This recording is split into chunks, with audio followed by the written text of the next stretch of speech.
Hello, what's going on? Let's talk about the government shutdown, threatening Section 8 and foods. You guys, things are getting real. Things have been real. And I would argue that what we're dealing with as far as the government shutdown and the excuses that we are given for why we're having the government shutdown, being that the wall that Donald Trump won is not being funded, and the Democrats and the Republicans disagree on funding and how they're going to fund the wall. I think that's just an excuse, a cover up for what's really going on. Personally, number one, in my opinion, we never left the recession to begin with. Because when you look at a lot of people on Main Street, everyday people who are working to make ends meet, they've been suffering and they're going to continue to suffer. I mean, let's be real. When you look at cities like Flint, Michigan, here it is 2019, going on 5 years since we've had access to clean drinking water. Come April of this year will be 5 years since we've had access to clean drinking water. But if we go all the way back to 2005, between 2005 and 2007, those 2 years is when the Great Recession really began to hit. And here we are in 2019. Well, it's going, 14 years since 2005, 12 years since 2007, and let's go up to 2008, right? 11 years since 2008. Here's the thing. Nothing has gotten better as far as job creation that actually, and when I say job creation, I'm talking about jobs that pay a living wage, that offer benefits such as healthcare, 401k, pensions, paid time off, healthcare, all of these things, right?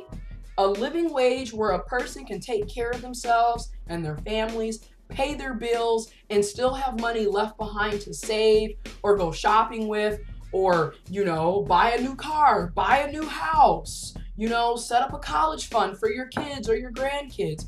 Those days are long gone, and we haven't had them in years. So everyday people, like I said, have been suffering for over a decade. So when they want to talk about, I hear folks saying that we're about to enter a new recession, another recession. I'm sitting here like, well, when did we ever leave the last recession? Because to me, it's just been an ongoing problem of people not making enough money, cost of living steady increasing, jobs and opportunities for people to actually make a decent living are very low, very few in between, and wages for the most part are low and stagnant across the board. Like, it doesn't even, you know what I mean? So when we look at the government shutdown threatening Section 8 and food stamps, this is just an ongoing crisis, problem, issue. And I'm going to read from a couple different websites. I will leave links to these websites in the description box below. But let's get into it, okay? The government just announced that it has funds through February, but the Supplemental Nutrition Assistance Program could be forced to dip into reserves in March. So they have enough money to cover February.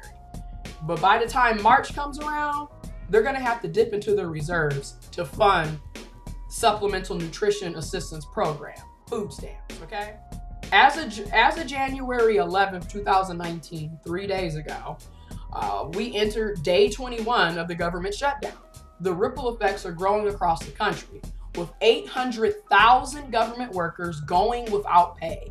Affected agencies are operating with skeleton crews, and that spells trouble for people counting on tax refunds and government benefits that require people in the office and funds to administer, right? For two extremely successful government programs that help lift people out of poverty and address basic needs, this reckoning may be especially soon. First of all, I don't really see food stamps lifting people out of poverty. I don't see Section 8 lifting out of poverty. What I see is people being in poverty for generations, and then they're in poverty, their children are in poverty, their grandchildren are in poverty, entire families staying in poverty for generations is what I see personally. But anyways, and it may not come as a surprise that the Trump administration was unaware of these potential consequences of the shutdown. something the president appears determined to prolong to advance his political agenda, even at the expense of suffering Americans. Okay, let me close the door here. While tenants who use vouchers often face discrimination and the wait lists are sometimes long, millions of people across the U.S. count on vouchers to help them access housing.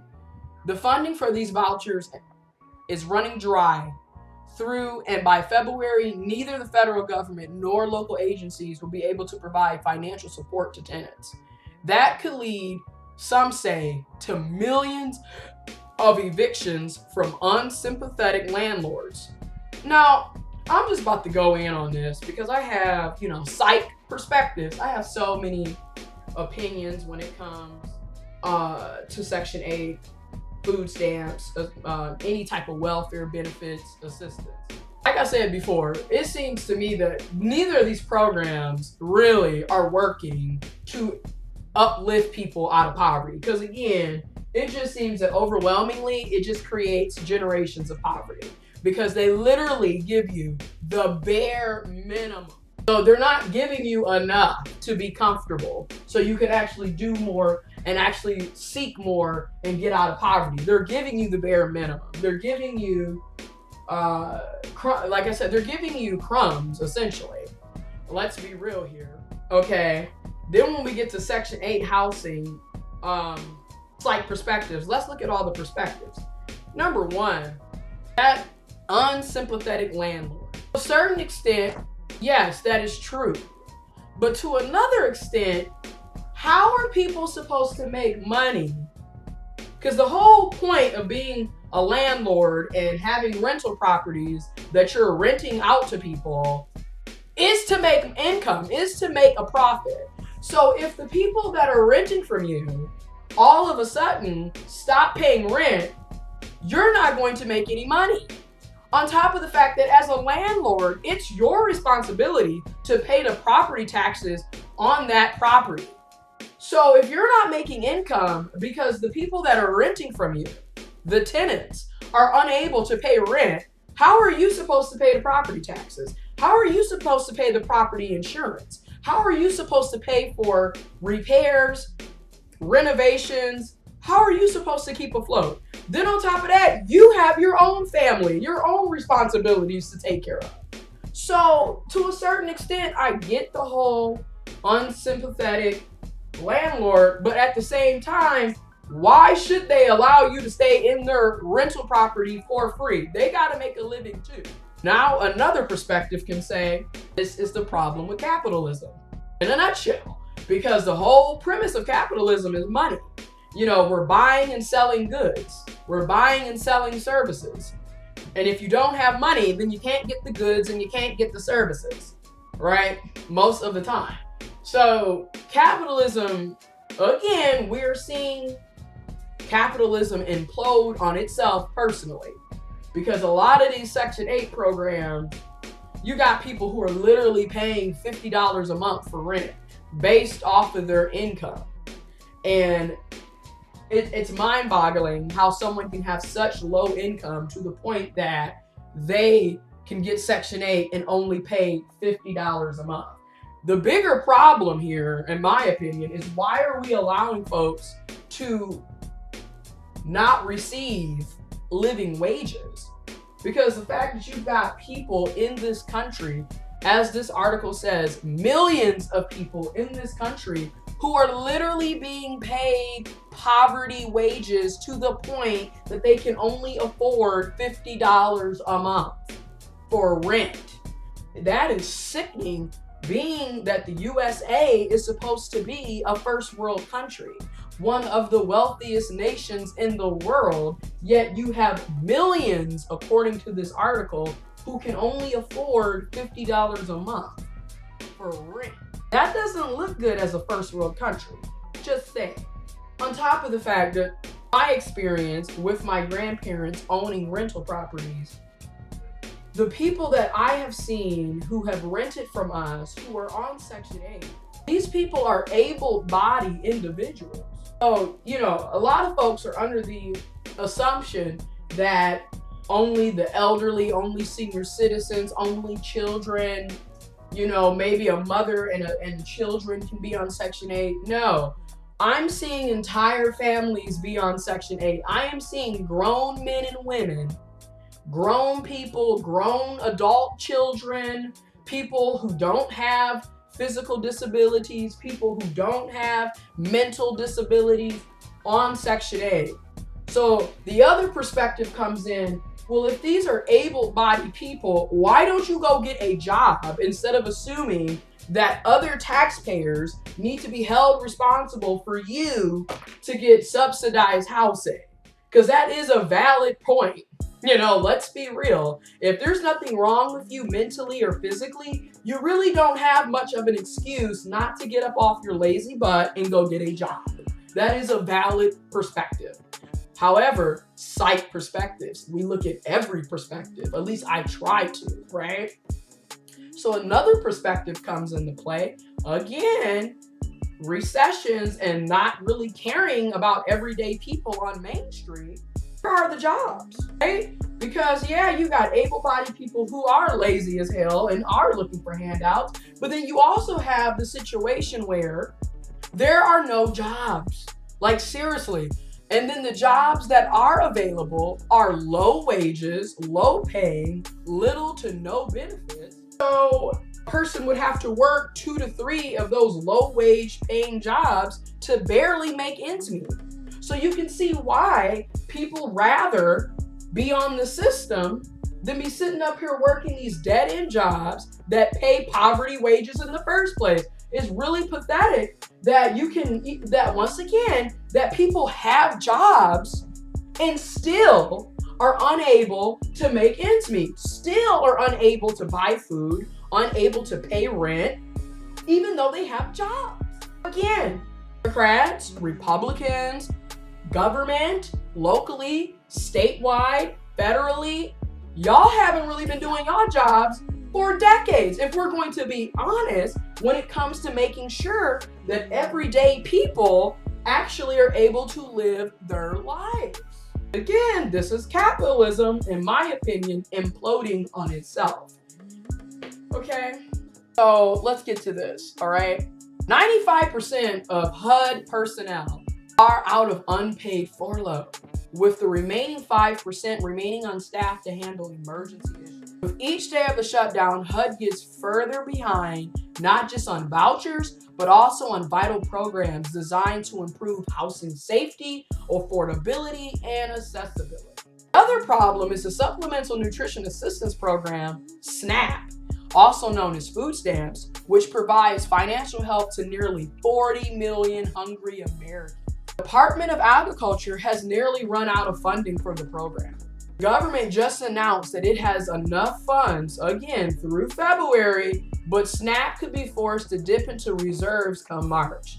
The USDA is tight-lipped on what kind of money might be available. So, I mean, again, I'm gonna leave a link to that article in the description box below so y'all can read it yourself, but there are going to be millions of people who are going to be going without food potentially, who are going to be getting evicted from their homes potentially. So another perspective, because I know it's going to come, I know somebody is going to look at these videos or leave a comment and or have some very racist, closed-minded opinions. So let's get to it. You know the perspective is coming because you already know what we're about to hear. Well, the welfare queen, she shouldn't be sitting up here milking the system. And people shouldn't be on these government assistance programs for generations, which I agree. You shouldn't be sitting up on Section 8, on food stamps, decade after decade, generation after generation. Your children and your grandchildren and your great-grandchildren should not be on government assistance. Let's be real. That should not be going on. However, let's look at our environments. What type of environments do we live in? What type of things, situations and problems do we have? And what are the solutions, right? Because at the end of the day, it can be argued that the Democratic Party pretty much set up the welfare system and pretty much created generations of poverty. It could be argued that they did that.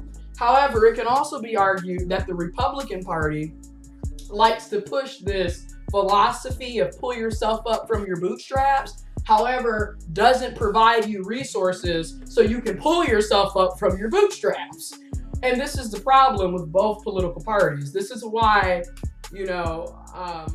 I no longer identify as a Democrat anymore for various reasons. I see myself as an independent person, and I'm voting based off of my own beliefs and what I think is good for society. I'm no longer aligning myself with the Democratic Party, Republicans. I'm done with that, because as far as I'm concerned, in my opinion, neither party gives a shit about people on Main Street. Their interests are to the wealthy, the 1%, and corporations. End of discussion. Everybody else, both political parties is doing this too. Okay? And they like to divide and conquer. So let's get to that closed-minded viewpoint that a lot of people have. A lot of folks believe that most people that are on food stamps, that are on welfare, that are on Section 8 are black and brown people. That is bullshit. Literally bullshit. Not just because I'm a black person, but it's really false. The average person on welfare are white women and white children. Numerically speaking, they are the largest population of people who benefit from the welfare system. And that's numerically, that's statistically founded.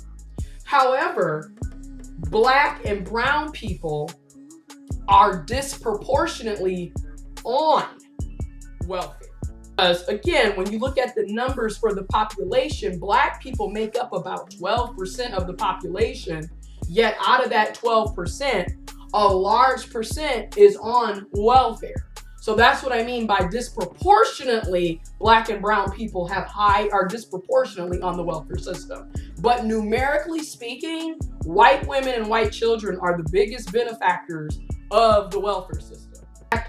Let's be honest, the welfare system was created for white women who were widows during the Great Depression so they could take care of their children since their husbands were dead.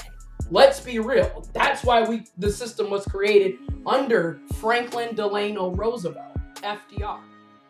So again, I'll put information in the description box below, because I just want to make sure that we look at all perspectives and I'm able to bring some awareness and some statistical findings and information so people aren't walking around with warped realities, okay? Because that racist is the welfare queen, blah, blah, blah.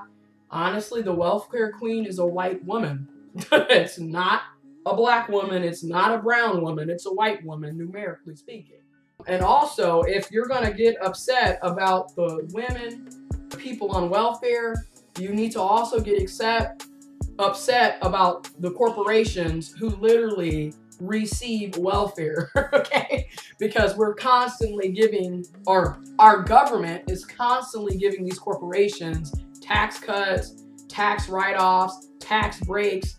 I mean, giving them opportunities to make millions and billions of dollars and not pay a single tax. Yet everyday people such as you and me get taxed out the ass every single year. And we are not making millions and billions of dollars. We aren't even making $30,000, $40,000, $50,000 a year, and we're getting taxed out the ass. So again, if you're going to complain about the welfare system, don't forget about these corporations, the wealthy and the 1%, who aren't paying any taxes and are getting all kinds of welfare benefits off of the backs of people like you and me. Let's look at the other issue, okay? Government shutdown threatening housing funds for low-income senior citizens. The government shutdown started by Donald Trump. Response to the lack of support for his border wall continues, the most vulnerable continue to suffer. ABC News reports that a handful of federal housing and urban development employees who are still on the job, hard at work, trying to find funding for affordable house contracts that have expired because of the government shutdown. Okay? Those funds would help the management team at San Jose Manor Second Apartments, a community for low-income senior citizens in Jacksonville, Florida, fix a long leaking roof that needed to be replaced. in Jacksonville, Florida. And so look at this, all right? This is one example of more than 200 properties like San Jose that had their contracts expired in December. Those contracts under a program called Section 202 provided housing for about 400,000 low-income elderly people through both the Section 8 project-based rental assistance program and a separate HUD program called Project Rental Assistance Contracts. And we've got senior citizens, low-income senior citizens, going to be potentially evicted from their homes and homeless. So that's people's grandparents, people's great aunts, uncles, somebody's granny, that's somebody's papa who is possibly going to be homeless and evicted from their home. Again, to go back further, it amazes me how we love to clout about being a first world country and one of the wealthiest nations on the planet, yet we have low income. It doesn't really make any sense to me. Why do you even want there to be a category called low income in a first world country? Really let that sit in your head. Like, why do we want people living in poverty? Why do we want people being paid poverty wages? Why do we want folks living poorly? Like, it doesn't make sense to me in a first world country. It doesn't. And again, this government has a lot to explain on, because again, for everyday people on Main Street, we haven't seen the improvement that the wealthy, the top 1%, the corporations, and Wall Street is seeing. But people on Main Street, we're just seeing opportunities disappear left and right, decent paying jobs leave cities, leave communities dry, and without any real economic opportunity for people to thrive. And again, this has been going on for over a decade. I mean, again, when you look at Flint, Michigan, it's been going on for 30 plus years. This started happening in the 80s, and here we are in 2019, and things have yet to improve for people on Main Street. I'm just gonna go on and call it what it is. Again, look it up and see for yourself. I will leave links in the description box below. This has been a PsychPerspective commentary discussing the government shutdown, food stamps, Section 8. Getting real, folks.